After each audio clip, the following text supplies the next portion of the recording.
with Dan and Phil on BBC Radio 1. That was 5 Seconds of Summer with She Looks So Perfect. Thank you to Lara J. Barron and Alex for that. But now, we asked you guys to send us stories of people that you know struggling to keep up with today's rapidly advancing technology, read out by the erotic tones of Radio 1's Matt Edmondson. This is Sorry, I Don't Know How to Internet. Internet? Isn't that a misplaced tennis serve in Yorkshire? I don't get all this facial book. The World Wide what? Sorry, I don't know how to internet. Our first tale of internet woe comes from Tia. I was stalking my teacher's Facebook profile. As I was going through her photos, I saw a photo of her and the other teachers in the staff room. I tried to zoom in to have a better look, and I accidentally tagged myself in the photo. No! I now can't look her in the eye. Wow, okay, so that's mortifying, but the staff room, that's like the forbidden realm. It is. No one knows what the staff room is like. That was literally just like the forbidden kingdom of being never meant to see in my school. In primary school, I was allowed to venture in there because I was given the title of official bell ringer, so I could go ring the bell in the staff room. I felt so much power. Phil Lester, official bell ringer. So, I mean, it's really sad, to be honest. That's what social networking has done to the world. It's ruined the mystery of the staff room. It has. Also, Facebook is so easy to tag yourself in things. It's too easy, isn't it? Not fair. Although I accidentally followed someone on Twitter the other day by tapping the thing. So, really? I mean, I did a bit of an internet fail. And Harry Styles on Instagram, he can't stop liking stuff. Wah, wah. You said you did something the other day, though. Yeah, I did it. I said, like, I clicked on someone's face again. Someone from 2008. I was just stalking back into their profile, tagged themselves as me. Have any of these people ever contacted you afterwards? No, I just deleted the internet after that. That makes it worse. Our next story comes from Melissa. My mum was looking at an article on her laptop. She wanted to look at something else while keeping the article up, so instead of opening a new tab on her laptop, she got out her phone and opened the internet there instead. She created an entirely new internet. She got an entire new internet for doing that. Although, that being said, you wouldn't be able to do that, Phil, would you, Mr. 87 tabs open at all times? Hey, I never know what I might need from back in the day in those tabs. Right. It's like someone being a hoarder, except you like it with tabs that you haven't been on in 2 months. Do you know what? I probably haven't switched off my computer in about 3 weeks. I can't deal with it. So all my tabs are still there. Like, hey, Phil, look, hey, Dan, look at this picture. And I'm like, get that away from me. It gives me anxiety. I just cannot look at your MacBook. Well, our next story comes from Kirsty. My best friend's laptop ran out of battery, so she plugged in the charger. However, it still wouldn't turn on. After 10 minutes of trying to boot it up, she smelled burning. Turns out she'd plugged her straighteners in instead.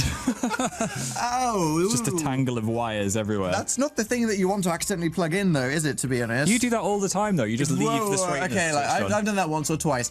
You left hair straighteners on when we went to California for 9 days. Yeah, they do have an auto switch off feature. That's not the point. There are like... You could have literally caused Fire of London 2, Phil. Yeah, there's like 4 straightener burn marks on my bed now. Just black lines of charcoal on your sheets. So take advice to me. Do not set fire to your bed. Or anything generally. No. Good advice. The next one comes from Ruby. This is not in any way internet related, but my mum gets very confused between Will Ferrell and Pharrell Williams. I keep telling her that they are different people, but she keeps insisting that Happy is by Will Ferrell. I've given up. Well, I'm kind of bored of both of them. So they could just swap lives, and then Pharrell could be in funny movies, and Will Ferrell could sing. Fill in there with the opinions. You see, I can see Will Ferrell doing a parody of Pharrell, but I'd really like to see Pharrell in his hat be Anchorman. I think that's something that the universe needs to see. If they're both listening, please swap lives, at least for a month.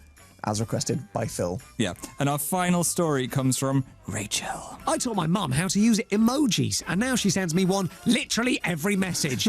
I'm not even exaggerating. Matt Edmondson sounds very passionate when he's reading out these stories. He does. I'm not sure Rachel was that concerned. No, I don't. Wow. I don't see a problem with emojis, though.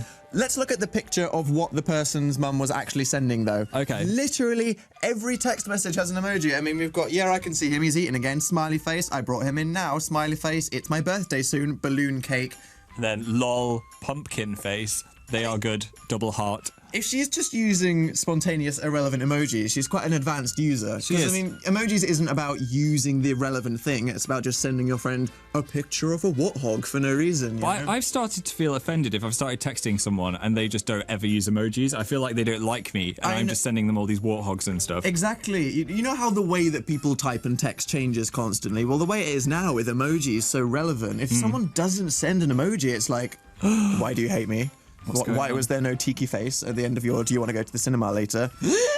Let's talk to Brenda about emojis. Shonan Brenda do you ever use emojis in your life? No, No. I don't know what they are. Oh, Okay, they're kind of ways to express yourself. How about we turn you into a human emoji right now? So, Brenda, I'm going to give you an emotion, and can you do it with your face? Okay, so happy. That's good. happy, yeah, okay. Terrified. Yeah, that was very similar to the scared emoji. A warthog.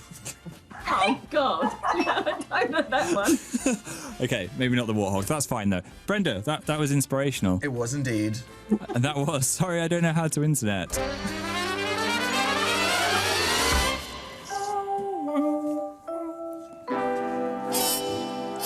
If you have any funny stories of friends or families that you know that have struggled with technology, all you have to do to get them on the show is email them to danandphil@bbc.co.uk. And if you have any picture or video evidence, I'm not saying that you should secretly film your parents on their computers, but if you happen to do and then email that to us, then that is how you get them on the show. And now we have a song that we get loads of requests for, so you can thank Lucy for this one. Hopefully this won't unearth any buried feels. Here is My Chemical Romance with Planetary Go.